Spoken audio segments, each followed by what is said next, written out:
ఆంధ్రప్రదేశ్ ఎన్నికల ఫలితాల సమయంలో సంచలనం సృష్టించిన పోల్ సర్వే సంస్థ కేకే సర్వేస్ అండ్ స్ట్రాటజీస్ దాదాపుగా 99.9% యాక్యురసీతో ఎగ్జిట్ ఫలితాలకు రియల్ రిజల్ట్స్ కి పక్కాగా మ్యాచ్ అయింది. అసలు ఎంత పర్ఫెక్ట్ గా సర్వే చేయొచ్చా అని చాలా మంది ముక్కన వేలేసుకున్నారు. ఎందుకంటే కేకే సర్వే పర్ఫెక్ట్ గా జిల్లాల వారీగా వేసిన అంచనాలు కూడా ఒరిజినల్ ఫలితాలతో సరిపోలాయి. దీంతో కేకే సర్వేస్ అధినేత కేకే ఒక్కసారిగా ఓవర్ నైట్ లో స్టార్ అయ్యారు.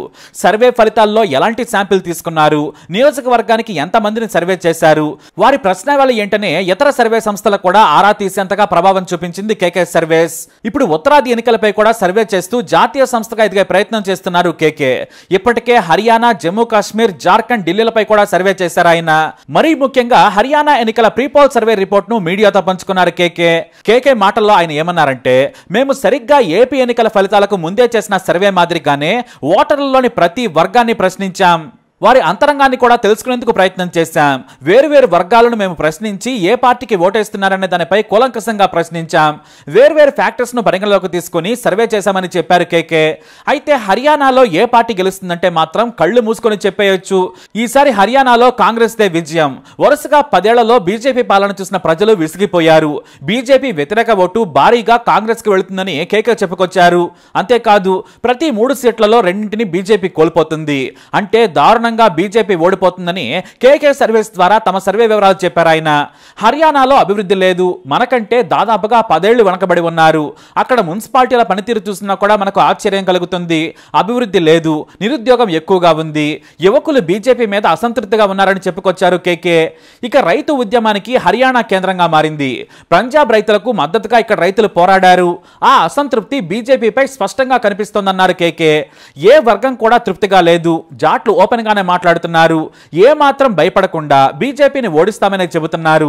ఇక రాహుల్ గాంధీ క్రెడిబిలిటీ కూడా హర్యానాలో కాంగ్రెస్ గెలుపుకు ఉపయోగపడుతుందని చెప్పుకొచ్చారు. ఇటు బీజేపీకి కూడా ఓటు బ్యాంక్ ఉంది. హిందుత్వాన్ని నమ్మేవాళ్లు, మోడీ అభిమానుల ఓట్లు నిలకడగా ఉన్నాయి. కానీ న్యూట్రల్ గా ఉన్న వారే మొత్తం కాంగ్రెస్ కు షిఫ్ట్ అయ్యారు. బీజేపీ మీద వ్యతిరేకత ఉంది కాబట్టి ఆ ఓటు కాంగ్రెస్ కి వెళుతుంది. అంతే తప్ప కాంగ్రెస్ మీద నమ్మకం ఉండి కాదు. మరో మంచి ఆల్టర్నేట్ లేక మాత్రమే. కేవలం రాహుల్ గాంధీని నమ్మి ఓటు వేసేవారన్నారని చెప్పుకొచ్చారు. హర్యానాలో భారీ ఓటమిని బీజేపీ చూడబోతుందని చెప్పుకొచ్చారు ఆయన. అయితే మిగతా రాష్ట్రాల్లో ఏమైనా సర్వే చేశారా, ఆయా రాష్ట్రాల్లో బీజేపీ పరిస్థితి ఏంటని ప్రశ్నించగా చాలా స్పష్టంగా చెప్పారు కేకే. మేము చాలా భయంగా బాధ్యతతో చేసిన సర్వేలో షాకింగ్ ఫలితాలు కనబడుతున్నాయి. దేశవ్యాప్తంగా ఒకటే ట్రెండ్ కనిపిస్తోంది. బీజేపీ డౌన్ ఫాల్ క్లియర్ గా ఉందని తమ సర్వేలో తేలిందన్నారు కేకే. ఒక హర్యానాలోనే కాదు, ఎన్నికలు జరగబోయే ప్రతి రాష్ట్రంలో కూడా బీజేపీకి ఎదురుగాలి వీస్తోంది. బహుశా వరుసగా కేంద్రంలో 3 సార్లు గెలవడంతో ప్రజల అవసరాలు, కోరికలు మారి ఉండవచ్చు. బీజేపీ మీద వ్యతిరేకత ఉంది. ఖచ్చితంగా ఎక్కడ ఎన్నికలు జరిగినా కూడా బీజేపీ ఓటమి ఖాయం. ఇటు జమ్మూ కాశ్మీర్, ఢిల్లీ, జార్ఖండ్, మహారాష్ట్ర, తమిళనాడు, వెస్ట్ బెంగాల్ ఇలా ఎన్నికలు జరగబోయే ఏ రాష్ట్రంలో చూసినా కూడా పరిస్థితి బాగాలేదని చెప్పుకొచ్చారు. చాలా రాష్ట్రాల్లో బీజేపీ ఓటమి చెందుతుంది. కాంగ్రెస్ లేదా దాని మిత్రపక్షాలు గెలవడం ఖాయమని ఎలాంటి మొహమాటం లేకుండా చెప్పారు కేకే. మామూలుగా ఒక రాష్ట్ర ఎన్నికల ఫలితాలు ప్రభావం మరో రాష్ట్రంపై ఉంటుంది. రాబోయే రాష్ట్రాల ఎన్నికల ఎఫెక్ట్ ఖచ్చితంగా పక్క రాష్ట్రాల మీద ఉంటుంది. కాబట్టి ఇవన్నీ బీజేపీకి నష్టం చేకూర్చేవే. ప్రజలు కూడా కొంతమేర ప్రభావితం అవుతున్నారు. కులాలు, మతాలు లెక్కలేసుకున్న హర్యానాలో బీజేపీ గెలిచే పరిస్థితులు లేదు. ప్రజలు ఇప్పటికే నిర్ణయం తీసేసుకున్నారని తమ సర్వేలో తేలిందన్నారు కేకే. ఒక్క 5% తేడా ఉన్నా కూడా సీట్ల సంఖ్యలో హ్యూజ్ మార్జిన్ కనిపిస్తుంది. కాబట్టి హర్యానాలో మాత్రమే కాదు, ఇతర రాష్ట్రాల్లో కూడా బీజేపీ దారుణ ఫలితాలను చూడబోతుందని కేకే తన సర్వే ద్వారా అంచనా వేసి చెప్పారు. సర్వేలు చేయడంలో కేకే చాలా దిట్టని నిరూపించుకున్నారు. 2019లోనే తన సర్వే ఫలితాలను పర్ఫెక్ట్ గా ప్రకటించారు ఆయన. కానీ ఇప్పుడు వచ్చినంత గుర్తింపు అయితే రాలేదు. ఈసారి మాత్రం జాతీయ సర్వే సంస్థలు, జాతీయ మీడియా సంస్థలు కూడా ఏపీలోని కేకే సర్వే ఫలితాలు పర్ఫెక్ట్ గా ప్రజల ఆలోచనలు ప్రతిబింబించేలా ఉన్నాయని అంతా మెచ్చుకున్నారు.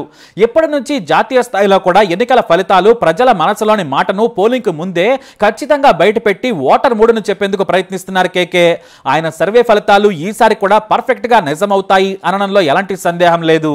మరి కేకే సర్వేపై మీరేమంటారు? మీ అభిప్రాయాన్ని కమెంట్ ద్వారా తెలియజేయండి. సో ఇక్కడ ఢిల్లీలో హర్యానా ప్రెస్ మీట్ గురించి ఇక్కడ మనందరం కలుసుకోవడం జరిగింది. ఇక్కడికి వచ్చిన ప్రెస్ వాళ్ళందరికీ ప్రతి ఒక్కరికి థ్యాంక్ యూ అండి.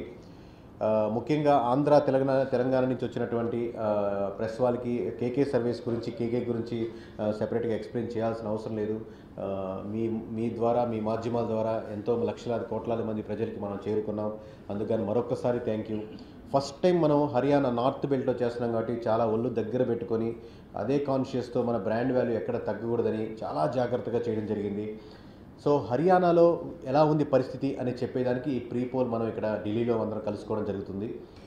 హర్యానా గురించి మేము చెప్పాలంటే ఖచ్చితంగా 100% ఇక్కడ కాంగ్రెస్ గెలిచేదానికి 100% ఆస్కారం ఉందండి. బీజేపీ పోటీ చేసే ప్రతి 3 స్థానాల్లో కూడా 2 స్థానాలు ఓడిపోయేదానికి ఆస్కారం ఉంది. నెంబర్లు ఖచ్చితంగా మనం ఎగ్జిట్ పోల్స్ రోజు మీకు చెప్పడం తెలియజేస్తాం. ఖచ్చితంగా ఆ రోజు ఆంధ్రలో చెప్పినట్లుగా సింగిల్ నెంబరే చెప్తాం. ఈ పరంపరను కొనసాగిస్తాం. ఇక్కడ చూస్తున్న ఫస్ట్లో మాకు చాలా భయంగా, చాలా జాగ్రత్తగా ఎలా చేయాలని భయంగానే స్టార్ట్ చేసాం. పోన్ కాన్ఫిడెన్స్ వచ్చింది. 100% మనం చేయగలుగుతాం. దేశవ్యాప్తంగా ప్రతి స్టేట్లో ఇదే కాన్ఫిడెంట్తో ముందుకెళ్తున్నాం. రెండో పాయింట్, హర్యానా ఒకటే కాదండి, రాబోయే ప్రతి ఎలక్షన్స్లో హర్యానా కావచ్చు, జమ్మూ కాశ్మీర్ కావచ్చు, మహారాష్ట్ర కావచ్చు, జార్ఖండ్ కావచ్చు, వెస్ట్ బెంగాల్ కావచ్చు, తమిళనాడు కావచ్చు, ఢిల్లీ కావచ్చు, ఆల్మోస్ట్ ప్రతి స్టేట్లో రాబోయే ఎలక్షన్స్ ప్రతి స్టేట్లో బీజేపీ ఓడిపోయేదానికి 100% ఎక్కువ అవకాశాలు ఎక్కువ స్టేట్లో కనపడుతున్నాయండి. ఇది చాలా ఒళ్ళు దగ్గర పెట్టుకొని జాగ్రత్తగా భయంతో బాధ్యతతో చెప్తున్న మాటలు ఇవి.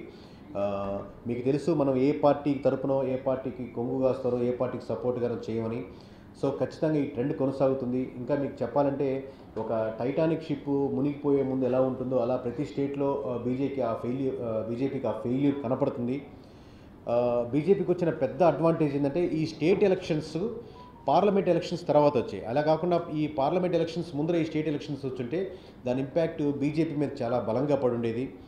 సో ఇవి మా అబ్జర్వేషన్స్ అండి. ఒకటి హర్యానా గురించి, ఓవరాల్ కంట్రీ గురించి మీకు ఎగ్జిట్ పోల్స్లో సింగిల్ నెంబర్తో ప్రతి స్టేట్లో ముందుకు వస్తాం. థ్యాంక్ యూ ఇంత దూరం మమ్మల్ని ఆదరించినందుకు, పిలవగానే అందరూ వచ్చినందుకు. సో మీరేమైనా క్వశ్చన్స్ ఉంటే నా Hindi or English or Telugu I'm ready to answer అండి.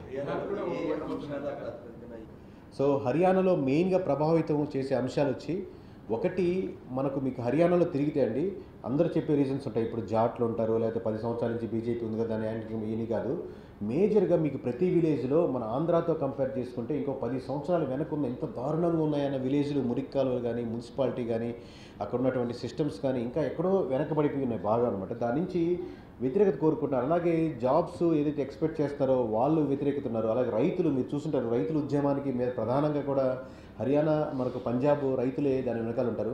దానికి బ్యాక్గ్రౌండ్ జాట్స్ కావచ్చు, ఇంకో క్యాస్ట్ కావచ్చు, రకరకాలుగా ఉండొచ్చు. కానీ మెయిన్గా ఉద్యోగాలు లేకపోవడం, మున్సిపాలిటీ దారుణంగా ఉండడం, రైతులు సమస్యలు తీర్చట్లేదని బలంగా వాళ్ళు నమ్మడం, వీటికి ఆల్టర్నేటివ్గా ఉంది కాబట్టి కాంగ్రెస్కి వెళ్తున్నారు. ఈ విజయం ఖచ్చితంగా నేను చెప్పినట్టు చాలాసార్లు ఈ విజయం బీజేపీ కాంగ్రెస్కి అందిస్తున్న విజయం కానీ కాంగ్రెస్ విజయం కాదు. బీజేపీ నుంచి కాంగ్రెస్కి బలంగా వెళ్తున్నట్టు ఓట్ బ్యాంకింగ్. చెప్తాను, ఖచ్చితంగా చెప్తాను సార్. ఎగ్జిట్ పోల్స్లో సింగిల్ నెంబర్తో చెప్తాను. ఇప్పుడు కరెక్ట్ ప్రీ పోల్ కాబట్టి ఇప్పుడు చెప్పడం కరెక్ట్ కాదు. ఎగ్జిట్ పోల్స్ సాయంత్రం రోజు సింగిల్ నెంబర్ చెప్తాను యాజ్ యూజువల్. బీజేపీ మీద ఉన్నటువంటి వ్యతిరేకతతో కాంగ్రెస్ అడ్వాంటేజ్ 100% సార్. అలాగే at the same time Rahul Gandhi గారికి కూడా ఇండివిజువల్ ఇమేజ్ కంపారిటివ్లీ మాకు చూస్తున్నటువంటి డేటాతో గడిచిన 10 years డేటాతో పోలిస్తే ఇప్పుడు ఆ క్రెడిబిలిటీ కంపారిటివ్లీ ఇండివిజువల్గా పర్లేదు అని పెరుగుతుంది. కోర్ బీజేపీ ఓట్ బ్యాంకింగ్ కోర్కే ఉందండి. ఎప్పుడైతే అంటే మతం పరంగా లేకపోతే ఏదైతే నమ్ముతారో ఇలాగే ఉండాలి, ఈ పార్టీ లేకపోతే దేశం అన్యాయం అయిపోద్ది అని ఏదైతే భావజాలం ఉందో అలాగే ఉంది. అలాగే కోర్ కాంగ్రెస్ ఓట్ బ్యాంకింగ్ కూడా ఉంది. బట్ గడిచిన రిజిమ్లో కాంగ్రెస్ యొక్క స్కామ్స్ చూసి ఇటు వచ్చిన ఓట్ బ్యాంకింగ్ ఈ 10-12 సంవత్సరాల్లో కంపారిటివ్లీ మళ్ళీ వాళ్ళు మూవ్ అవుతుంది, ఓవరాల్గా షిఫ్ట్ అవుతుంది. ఈ ఓట్ బ్యాంకింగ్ పైన ఉన్నటువంటి 10 to 15% of vote banking BJP నుంచి మళ్ళీ కాంగ్రెస్కి షిఫ్ట్ అవుతుంది. ఈ ఓట్ బ్యాంకింగ్ మేజర్ డిఫరెన్స్ తీసుకొస్తుంది. అంటే ప్రజలు ఇంతకుముందు అంటే ఇదే సార్ చెప్పింది. దీని ముందు ఒక ఎగ్జాంపుల్ చెప్తున్నాను. ఇప్పుడు సర్వే కంపెనీస్ కూడా ఎక్కువ మంది ఫెయిల్ అయ్యేదానికి కారణం ఏంటంటే, మీరు ఎవరికి ఓటేస్తారంటే క్లారిటీగా మీరు ఏ పార్టీకి చెందిన వాళ్ళు తెలిసిపోయి దాని తగ్గట్టుగా ఆన్సర్ ఎలా చెప్తారో, నా ఓటు దీనికి వేస్ట్ అయిపోతుంది, ఖచ్చితంగా దీనికి బలంగా గెలిచే పార్టీకే ఓటేద్దామని ఆమ్ ఆద్మీ పార్టీ కావచ్చు, జేజేపీ కావచ్చు, ఎల్ఎల్పీ పార్టీస్ కావచ్చు, లేదా బీఎస్పీ పార్టీ ఓట్ బ్యాంకింగ్ కూడా ఏది స్ట్రాంగ్గా అగెనిస్ట్గా నిలబడుతుందో ఆ మెజారిటీ ఓట్ బ్యాంకింగ్కే పీపుల్ అక్కడ మొగ్గు చూపుతున్నారు. అట్ ది సేమ్ టైం వాళ్ళు కూడా 2,000-3,000 ప్రతి నియోజకవర్గం వచ్చే ఆస్కారం ఉంది. కానీ మేజర్ మీరు చెప్పినటువంటి యాంటీ బీజేపీ ఓట్ బ్యాంకింగ్ వద్దనుకునే government anti incumbent vote banking అంతా కాంగ్రెస్కే మూవ్ అవుతుంది సార్, మెజారిటీ సెక్షన్. కరెక్ట్. అంటే డిలే అయిపోయింది సార్, అంటే స్టార్టింగ్లో ఉంటే బాగుండేది. ఇప్పుడు అనుకున్న దానికంటే డిలే ఏంటంటే, ఒకటి టైం ఫ్యాక్టర్ లేట్ అవ్వడం, చాలా రోజుల వరకు కూటమి కట్టేదానికి వెయిట్ చేయడం, సీట్లు సర్దుబాటు కాకపోవడం, వీళ్ళు 10 అడగడం, 5కు రావడం, లేకపోతే వాళ్ళు 20 ఎక్స్పెక్ట్ చేయడం ఆమ్ ఆద్మీ పార్టీ. సో ఈ విధంగా సీట్ ఎక్స్పెక్టేషన్ లేట్ అయ్యేసరికి ఆల్రెడీ ఈ కాంగ్రెస్కి అది బలమైంది. సో కాంగ్రెస్ క్లారిటీగా ఒక 4-5 సీట్లు మించి ఇచ్చేదానికి రెడీగా లేదు. వాళ్ళు అడిగినట్టు 20 కానీ 25 సీట్లు రెడీగా లేదు. కాబట్టి ఆ డిలే జరగడం వల్ల ఆమ్ ఆద్మీ పార్టీ కూడా బాగా నష్టపోయింది. ఇదే రిజిగ్నేషన్ ఆమ్ ఆద్మీ పార్టీ కేజ్రీవాల్ గారు ఒక couple of years back 3 years back ఆల్టర్నేటివ్గా చేసి తిరుగుంటే ఎంతో కొంత పుంజుకునేదానికి ఆస్కారం ఉండేది.